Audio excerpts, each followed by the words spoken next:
Hi, everyone. Welcome back. So glad to have everyone here with us today for our discussion on what we're doing with student fundraisers in FY24.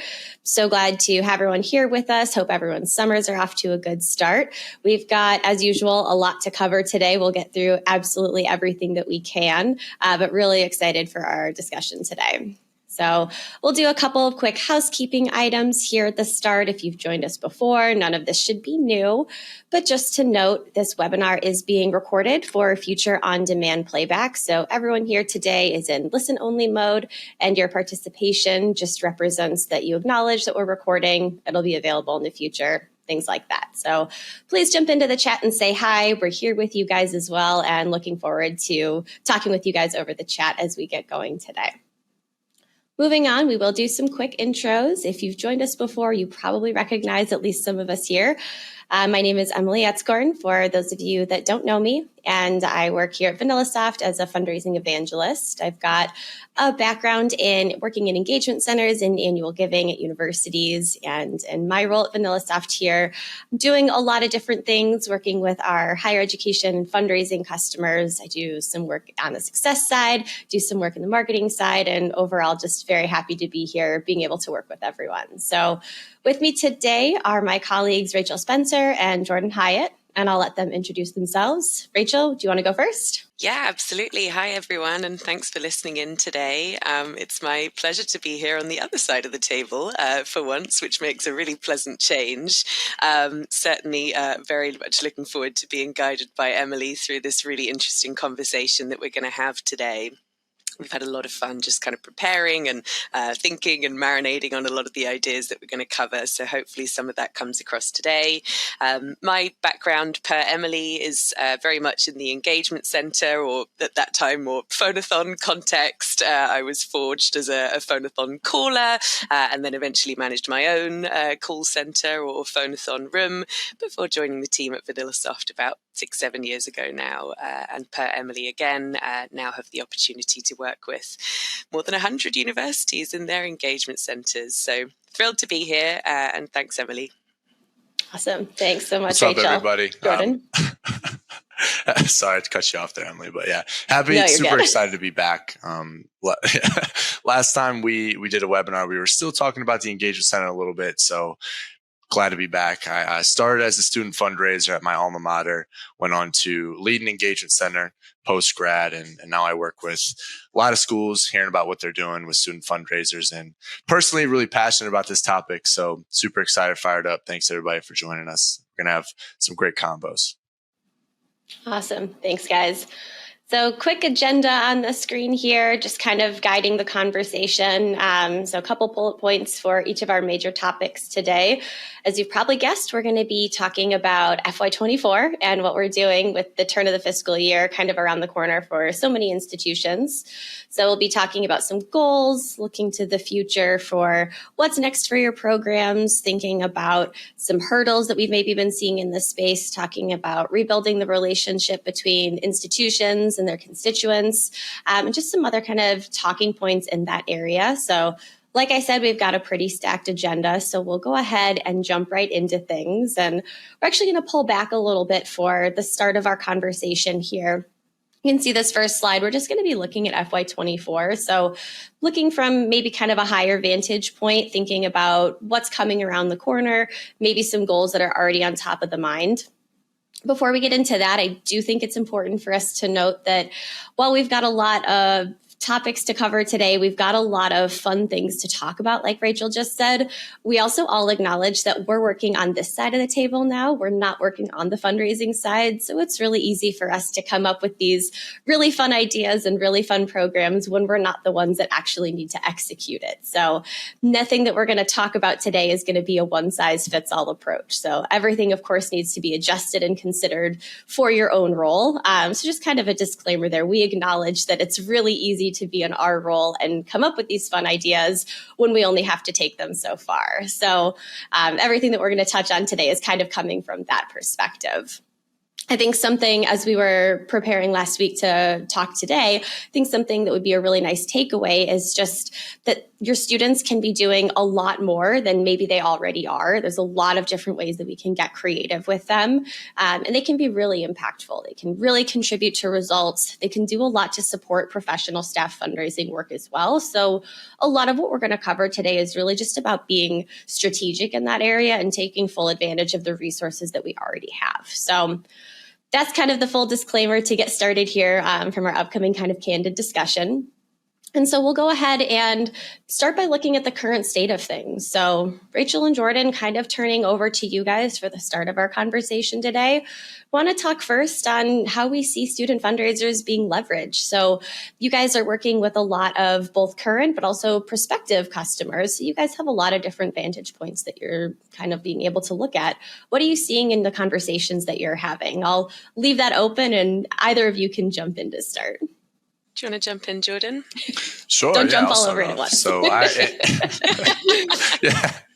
And I just know we all have a lot of experience interacting with a lot of people. So, but yeah, in my role, I communicate with people daily about what their annual giving strategy is looking like. So what we're seeing a lot currently in student fundraisers and annual giving, the annual giving space at least, is same as traditional phone-a-thon, but a few more channels involved. So rather than just dialing, we're seeing lots of emails, lots of personalized video, lots of texting going on, which I'm personally a huge fan of. And we've talked about that in prior webinars. But really, one thing that we've seen is the basis and the goals of raising funds and getting that engagement by gift has really been tip of the spear for a lot of these programs. So that's something that we've seen in the past. And I'm excited for today to really talk about how that can be shifted now, especially alumni participation metric news is huge, giving participation percentage no longer plays into that. So I'm sure this will play into how our strategies will adjust moving forward. And now we don't have to rely on our students to really wring out and squeeze out gifts from our donors. So the way that we've seen it being used is going to change a lot, which is a huge reason why I'm excited to have this conversation today. Totally. Yeah, and that's kind of exactly where I was going to begin is some of the evolution that we are seeing under this engagement center concept, which is now so prevalent in the space, and we've all been talking about it for some time. I think the main thing that most schools are now doing is using a multitude of different channels, which is great. And in many cases, we're also seeing a slight diversification of the types of calls that we're making. So we're not just making solicitation calls. We are peppering in the occasional thank you call and perhaps event invitation and what have you. But in another sense, it still looks and feels fairly similar. It's certainly immediately recognizable in the context of what we were doing before, in the sense that, your team are sitting down and logging in and really just calling whoever pops up to them today.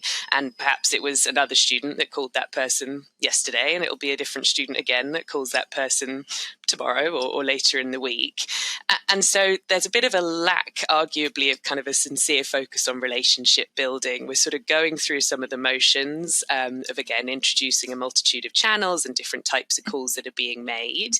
But it's still, maybe we're not seeing that full optimization of the student resource in terms of connecting an individual student with a member of the alumni community. We're still kind of in the space of creating a relationship between the institution and perhaps a member of the alumni community versus the two humans that are part of that. So I guess that's where I'm kicking off from. Really well said. Really well said. I really like the point how you said connecting the institution to a student, not the student to the alum. I think that's really exactly what we're all trying to hit hard on. So great point, Rachel. Awesome. That's a good way to put it. Oh, go. Sorry. Go right ahead. The other thing I was just going to say, sorry, Emily, and maybe we're jumping ahead here, which is necessarily going to be the kind of nature of the conversation today. But I think you could argue that the engagement center still is existing a little bit within a vacuum. It's not necessarily being viewed as part of the whole, even though it innately and inherently is part of the bigger picture. It kind of feels a little bit disconnected from the bigger picture in terms of what is the goal here. And per what Jordan said, for such a long time, the focus has been on getting that $5, $10, $20 gift over the phone or as part of the conversation that you're having. And now I think, again, we're still in the space of maybe needing to step back and think about how this is playing into the bigger picture and the bigger picture for that individual and then the program as a whole. Yeah. No, definitely. I'm looking forward to getting into that. I wouldn't say you're necessarily jumping ahead, but if we don't go back another direction, we're never going to get to anything we intended to talk about today. Something that you had said, Jordan, that I think is a really relatable way to put it was talking about wringing that donation out of the alum or the constituent that you're talking with. And it was certainly maybe not the nicest way to put it, but I think it's a really accurate descriptor. And so I think with some of the things that have happened lately, like what you touched on with the participation rate, a lot of doors are really opening for some different approaches and being maybe a little bit more freed up to follow some of those approaches. But I think that also take a step back. Yeah. No, go ahead. No, that's all. That's okay. that was the whole thing. I think that also kind of begs the question is thinking about some of those pain points or some of those hurdles or some of those challenges associated with the current approach. So outside of just continuing to maybe rely on wringing that donation out of your constituents, what are some other maybe common hurdles or obstacles that we've seen maybe perpetuate, or even some opportunities that we could have to improve some efficiencies here? Yeah, I think that a major hurdle that we're seeing is because of the previous nature of how we were utilizing our students in the annual giving space is when that call comes, our alumni are just conditioned to expect, okay, the student's going to call me and ask for money. And while the student may genuinely have questions and like the rapport building is so difficult as a student fundraiser, and they might be genuine in that conversation and have questions about their time at whatever university it may be or how their university experience helped them in their career. At the end of the day, the constituent knows, okay, after all this, you're doing it to ask me for money. So that's going to be a huge barrier we have to kind of reverse that and flip that and let our constituents, whether it's an alumni or a parent of a student, know that you're hearing from a student, not for money. Like it's a relationship-based contact. It's a relationship-based communication now. And that's something that we should aim for. Because I mean, myself as an alum, and I may be biased because I was a student fundraiser. I sat in the chairs and made those hard dials, but I look forward to it now. And my alma mater has adapted this model pretty strongly.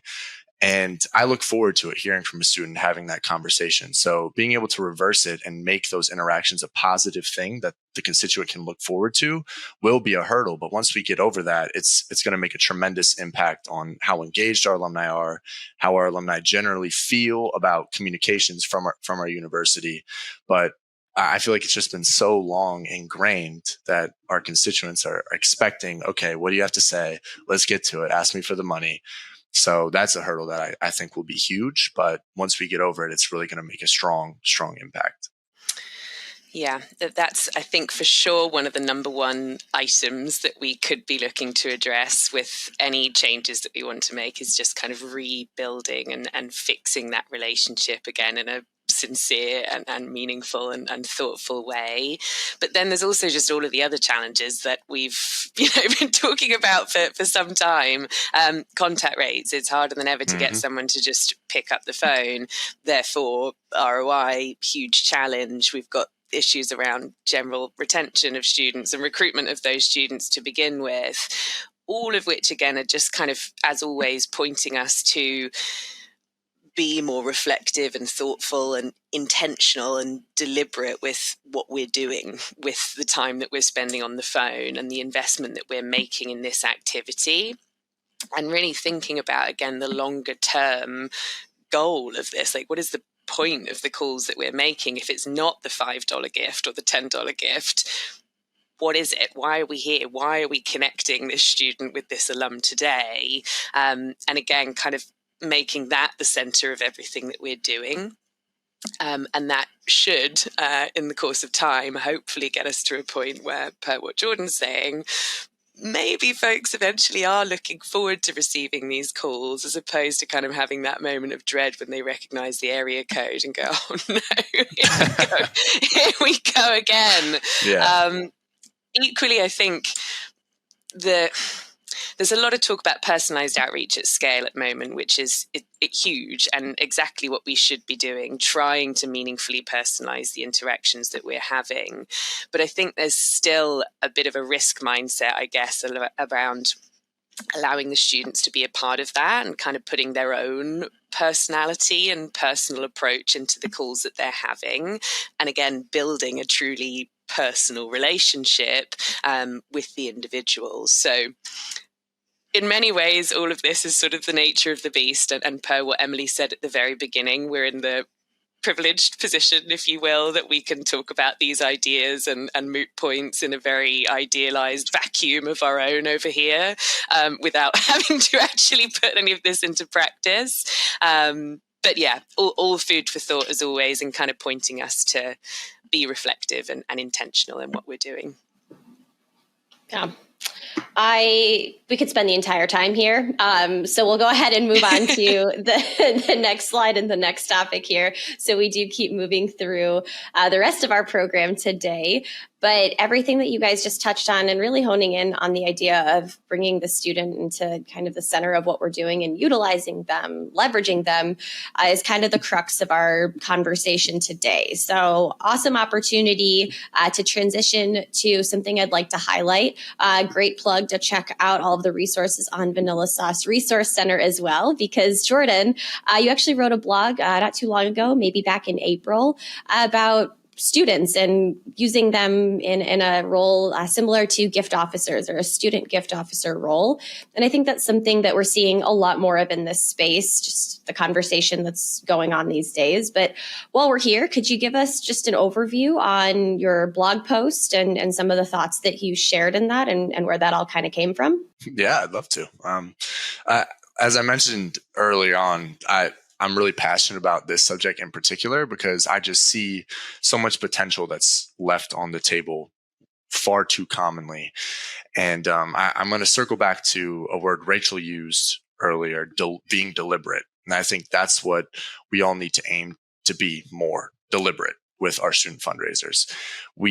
Every university has challenges and groups of alumni that could be more engaged, could make more gifts. And we have a huge campus, huge relatively based on the size of your school, but a large amount of students that have lived and are living the same or very similar experience that the alumni has. So I was a student athlete. I always lean on this example per se, but using student athletes to reach out to other former student athletes could be huge. Or in the performing arts school, say you have a school of performing arts, having performing arts and theater majors reach out to theater alumni of your university. And those interactions and those relationships don't have to be as forced and as rushed because you have this vast pool of students and this vast pool of alumni. And you can find bridges if you just take the time to look for the bridges.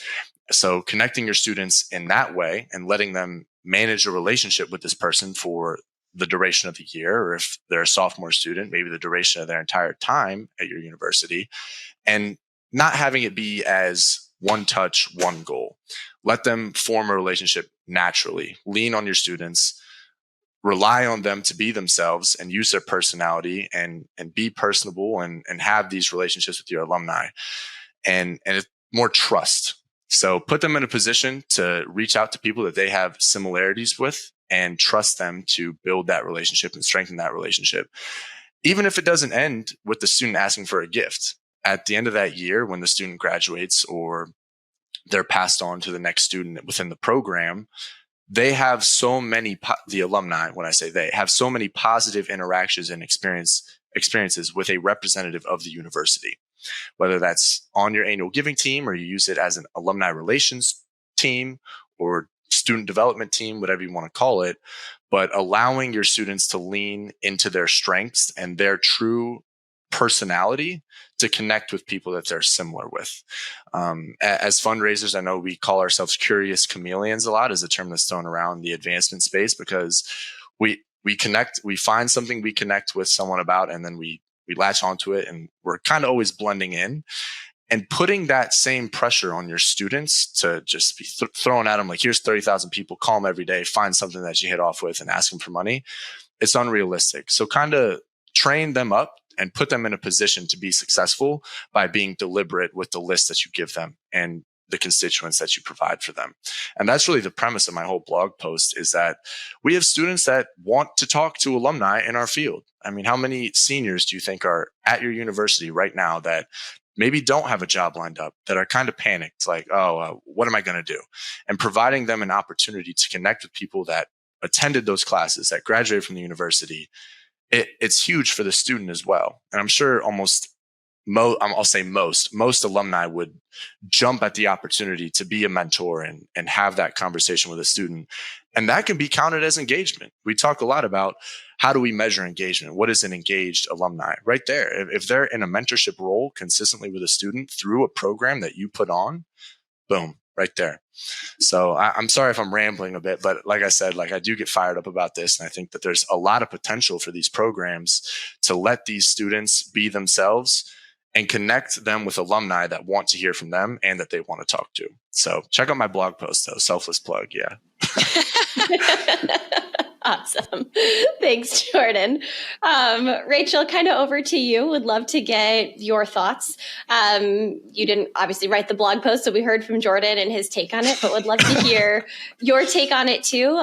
We talked a lot about, even just last week when we were, again, getting ready for today, we talked a lot about being deliberate, being intentional, and maybe not making the relationship so transactional, one-time transactional. So what can we be doing to make more effective use of our student staff resource in this kind of upcoming year? And also maybe even what roles or activities or could they or should they be taking on in this type of role? I'd love to get your take on it. Yeah, so we've sort of been discussing the possible evolution, I guess, of the student fundraiser role into something that does look more comparable, per what Jordan said, to a kind of mini gift officer. And it's always the mini bit that's so condescending, but I think it's quite cute, so we're going to run with it. Totally. And that idea brings with it a lot of potential benefits. Right, square one, potentially it's a more appealing job to actually apply for in terms of the skill set. It's going to be the same, but it just probably reads and looks better on paper in terms of a job that you might actually want to apply for, and things that you can use for CV building and what have you. It's probably also going to be a more rewarding job once they're actually working in that role, and therefore maybe the students want to do more shifts, they stick around for longer. It's also the opportunity for the student, as we've kind of implied, to really throw themselves into the role and really put themselves into the role and kind of make it their own a little bit. So something that we've been generally discussing is the idea of portfolios at the student level, where actually the student is able and encouraged and tasked with building truly personal, individual relationships with a group of prospects or donors or prospective donors that have been assigned to them. And it seems to me, well, for a long time, I think the mentality was it's better that someone calls them. Whichever student is on shift tonight and is able to make that call is the one that should make it. And I think now we might be moving a little bit away from that in terms of saying, actually, no, it's probably much better that we wait and call them on Thursday instead of Tuesday, or next week instead of this week, and it be the same student, so that you have that sense of continuity. And again, personal relationship as opposed to institutional relationship, which just has quite a different feel. The other thing that we've also kind of been talking about, but again, caveat in our idealized vacuum over here, is that maybe students don't solicit gifts. Or, if they do, it's in certain contexts. Maybe somebody always renews their gift at a certain time each year, in which case, yes, we've got kind of a pretty strong implication that they're not going to be resistant to that ask in November of this year, let's say. But Jordan mentioned earlier the kind of dread of, whenever students call, they call for money. Maybe there's an argument through these individual portfolios to just really allow the student to focus on the relationship and the engagement and providing value and offering services and support and connection points to the alum, so that maybe eventually that person volunteers a gift, or indeed perhaps we see fit to pass them on to a full-time gift officer. So again, some interesting and variously maybe popular, unpopular opinions there. I'm not too sure, but certainly these are things that we've been discussing internally. Yeah, I think that's a really, really great point. And it may be controversial. It really may be controversial, but a lot comes back to trust, and trusting your student to know the right time, if there is a right time. And sometimes there's not going to be a right time, which is okay. But ultimately, the goal of the interaction, the goal of the relationship for the student may not be this person makes a gift at the end of the fiscal year. Maybe it's, I'm going to really strengthen this relationship and give them a super positive experience for the next 18 months or however much time is left in the student's university career. So 6 years from now, maybe they'll give $2,500 when the time is right for them. So a little bit of a slingshot method. And instead of just really focusing on, we need the gift now, we need the gift now, we need the gift now, yeah. Let the students cultivate the relationship and strengthen the relationship, and let them just focus on that. And that'll help them be more genuine. I know when I was running an engagement center, a student gave me the feedback that it was difficult for the student to really build rapport and establish a relationship on the phone, because they knew, and they were constantly had that nervousness and anxiety that even after this, I still have to ask you for money. So that kind of puts a wall up right there. And it can affect the student's ability to be genuine and be confident in those conversations. So I really like that point of, it doesn't always have to lead to the student asking for money, and they could pass them to a gift officer, a full-time staff member who gets paid a lot more money than the student to ask for the gift. So, and maybe eventually it's a soft ask. At the end, I was just thinking there of one of the, Bob Podensky is such a funny guy, and he always does he's like, you know that I know that you know that I know that I know that you know that you know that I know where this is going. Right. But maybe, at the end of the day, it's a fundraising operation, right? There's no shying away from that, as much as, again, we talk about this idealized vision of it all being about the relationship. At the end of the day, the program is funded by the advancement team, right? So that's always going to be in the background. But eventually, maybe the ask from the student is just, would you be interested in connecting with a full-time member of our team? Would you be interested in learning more about planned giving? Whatever it may be. Would you be interested in getting involved in mentorship and giving your time, or perhaps supporting internship, or whatever it may be? So the student is more kind of the connection point that allows someone to perhaps progress to that next level, based on, and this is again what we talked about, the kind of trust aspect, maybe the student sort of feeling that it might be the right time for this person to move to that next step in this journey, or maybe we've learned enough about that person to think, actually, this particular fundraising project that we know is now coming up on the horizon is a perfect fit. If ever there was going to be a project that person would sincerely want to support, it's that. And then that feels like a really meaningful ask, based on everything that we've discussed and what you told me about X, Y, and Z. I spotted this project coming up on the horizon. If you're interested, I would love to connect you with a full-time member of the team to discuss that further. So yeah, we're still going there, but we're kind of making the student the facilitator and the connection point rather than the asker, perhaps. Yeah.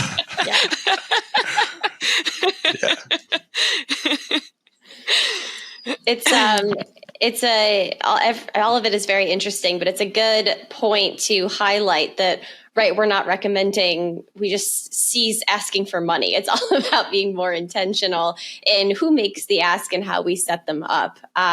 We are going to move on because exactly, and when as well.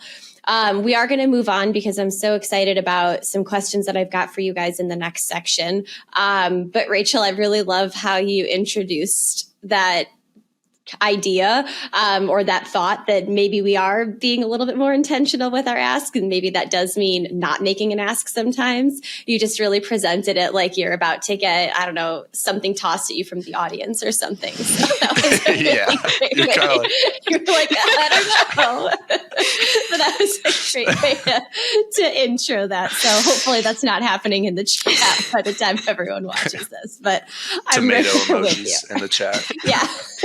Get a life, dreamer. Wake up. Exactly. Our next slide here, it's titled Scalability. Really, we just want to talk about who we're calling, how we're deciding which ones those are. It's going to kind of fold into the conversation about this idea of doing this at scale, which is something that you touched on a couple of minutes ago, Rachel.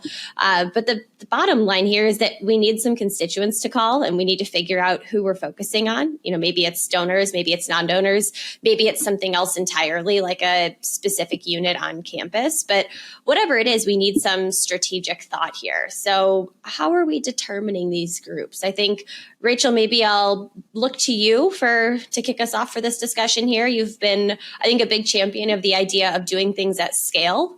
So I'd love to get your kind of initial thoughts on this part of the conversation. Yeah, so there's a lot of different angles at which to come at that question. Yes. The first thing that I guess I'm just going to revert back to is the kind of bigger picture, as well as something that Jordan alluded to, which is maybe it's better to get the right $2,500 gift at the right time versus $125 gifts that we kind of ring out of someone when it feels right to us, but maybe isn't the right time for them, etc. There's also just kind of the general notion of scaling the limited resource that is the advancement or development team. And one of the most limited resources are your major gifts and maybe leadership gift officers amongst that team, who can only build relationships in a scalable way with a certain number of individuals. And so a lot of what we kind of are generally talking about at the moment is using the student resource, which is also limited, but has a different capacity because of the number of students that you may have calling, to scale the work of the full-time fundraisers and support them and think again more intentionally, deliberately about how we can use the student resource to allow other team members to do more. So we're always going to have the sort of assigned portfolios at the higher level. Our sort of thinking is that maybe the students could be used to do the cultivation aspect, cultivate relationships with folks that maybe haven't yet given at the requisite level to become an assigned donor, but we think, based on prior giving or engagement or attendance of events or whatever, that given the right kind of setting and all the rest of it, that they could become one of those higher level donors.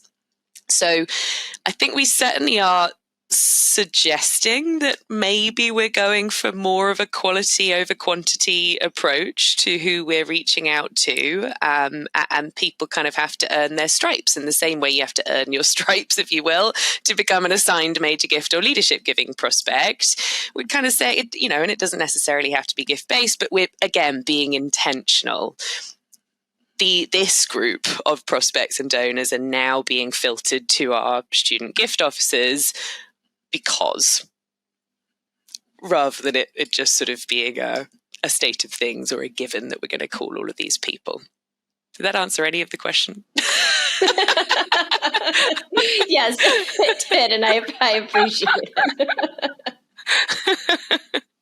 And another big factor too is if the goal is for the student to establish a super personal, genuine relationship, you can't expect a student to maintain a strong relationship with 6,000 people, So that's another reason why finding the right constituents to put in these portfolios is very important. And it, just like Rachel said, doesn't always have to be giving history and gift based. It could be this person's come to homecoming the last 22 years straight, or this person has attended every single home football game since 1997 or whatever it may be.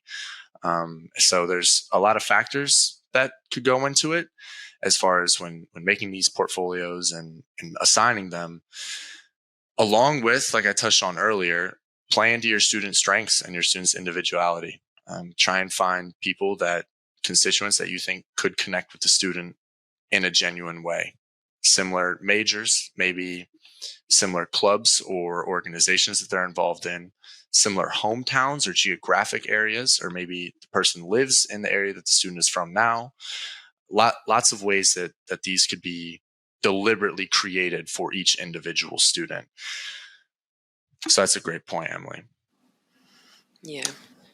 So go ahead, Rachel. It's just, I think we've kind of covered the gambit to some degree, but to be a little bit more explicit, I guess, there's also the idea that we can be using mass marketing to work out who is more engaged. Are people opening emails? Are people clicking links? Are people watching videos? And if they're watching them, are they watching them all the way to the end, or do they open it and go, nope, actually, I changed my mind? There's a lot of stuff in this digital age that we can be tracking. Do they follow us on Facebook? If they follow us on Facebook, are they liking posts on Facebook? There's so much that we can use to funnel folks down from, and some of the universities that we work with have so many alumni, including the one that you work for, Emily. It's an almost unfathomable number to talk about building a personal relationship with 3 million alumni.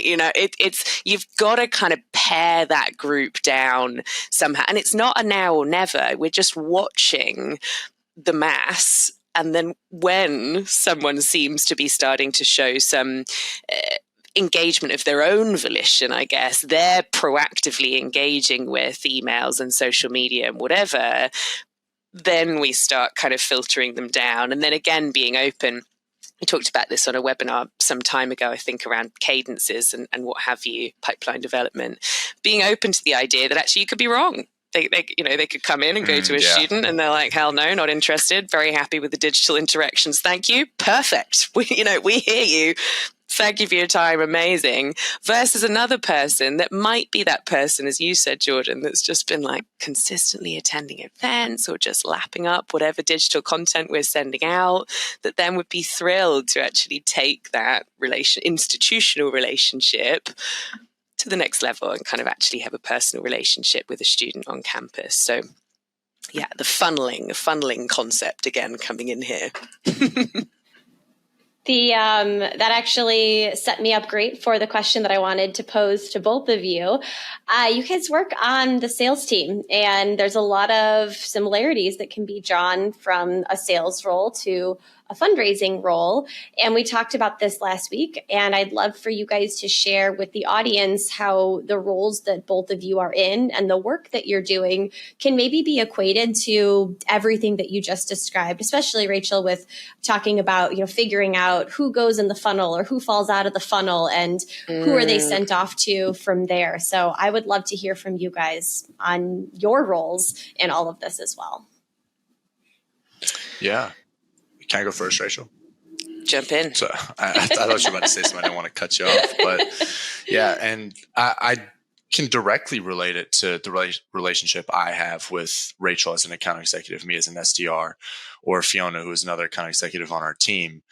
And I know we've been talking a lot about the student in this, but also if the student is finding prospective donors to funnel up, it's also about making sure that the full-time fundraiser is making the most of their time. Everybody's time is extremely valuable as well. So this is kind of leans into the way that I see this relationship mirroring ours, where in my role, I reach out to a lot of people and have these conversations to see if the time is right for them to check out VanillaSoft, or if VanillaSoft may be a good fit for them where they are now. And I could see the student to leadership annual giving fundraiser relationship mirroring that directly. So the student is talking to a lot of alumni or parents or whatever constituents are in their portfolio. And if the time is right and they're like, hey, you might be a great fit to talk to a leadership annual giving officer to make a major contribution, or a leadership level giving society level contribution, I can hand you off. But if you're not, like, that's okay too. And I like what Rachel said earlier about how it's okay it's not everybody's time. It doesn't make sense for everybody. We don't want to waste anybody's time. Student fundraiser doesn't want to spend their time trying to get a gift out of someone who isn't ready to give. And that's okay. And I think accepting that that's okay is a huge step moving forward as well. But as far as the relationship comparison to the way a sales relationship works as an SDR or a BDR to an account executive, I see it mirroring that very, very closely, very similarly. Yeah. And again, it's a scalability thing.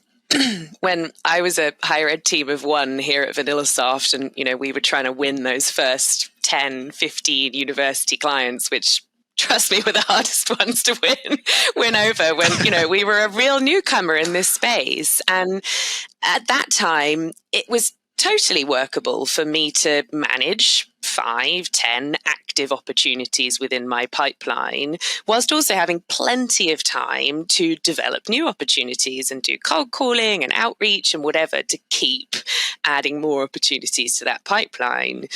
Once I got to a point where I had 50, 60, 80 schools in my pipeline at a given moment in time, I don't have any time to be cold calling. My time is consumed with folks that are already actively interested in potentially changing software vendor. And so the answer to that problem that was emerging was to hire my wonderful colleague Fee, who Jordan referenced a moment ago, to scale me effectively so that I have support doing the mass outreach. And then effectively, once someone is deemed interested, they're confirmed as kind of being a potential fit for our software and having challenges that we can support them with, that's then when that person gets kind of passed over. But it comes and goes. And, like full-time fundraisers, it varies. There are certain times of the year where I don't have any time whatsoever to be doing any cold calling, but there are other times where I do, and then you kind of pick that up. But in the background, we always have Jordan now. He got promoted to become an account executive some time ago now.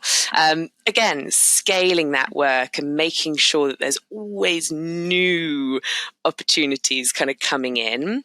Because you don't want to kind of run out or have your pipeline stagnate or become stagnant, and hence again kind of a team effort to keep new opportunities coming in, which is it's all very salesy speak, but I think very much applicable to fundraising.